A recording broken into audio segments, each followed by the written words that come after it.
Представители Ассоциации ветеранов специальной военной операции Северной Осетии вручили награды семьям погибших участников специальной военной операции из Южной Осетии. Доброволец отдельного диверсионно-разведывательного отряда «Аланя» с позывным «Годы» поблагодарил родителей бойцов за воспитание достойных сыновей, которые ценой своей жизни защищали нашу общую родину.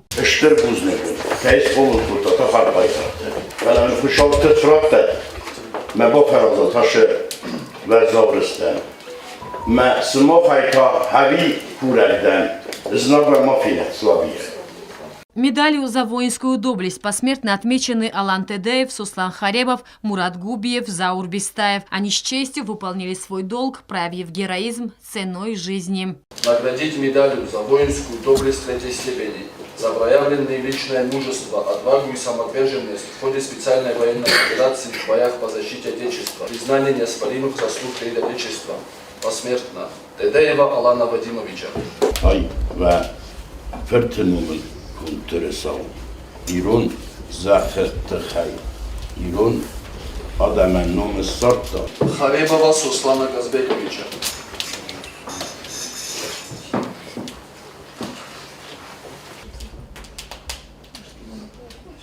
Алборова Шалгу Багуровича.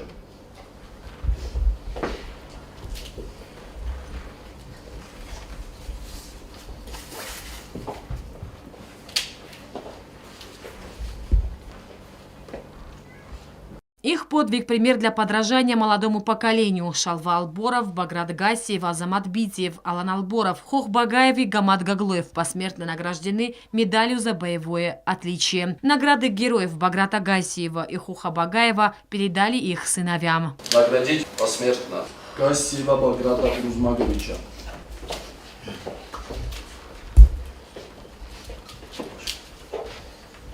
Багаева Хоха Валерьевича.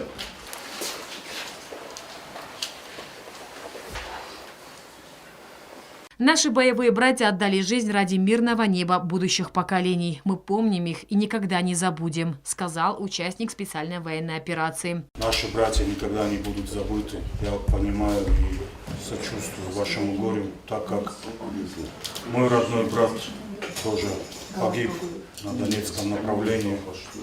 10 месяцев не могли найти его. И вот буквально в мае месяце похоронил тоже его. И я рядом с вами, скорблю вместе с вами. От имени руководства республики глава администрации города Цхинвал Алан Габараев выразил благодарность главе администрации местного самоуправления города Владикавказа за содействие в организации встречи. Зарина Кочиева, Ида Кочиева, Сармат Гузитаев. Информационный выпуск сегодня.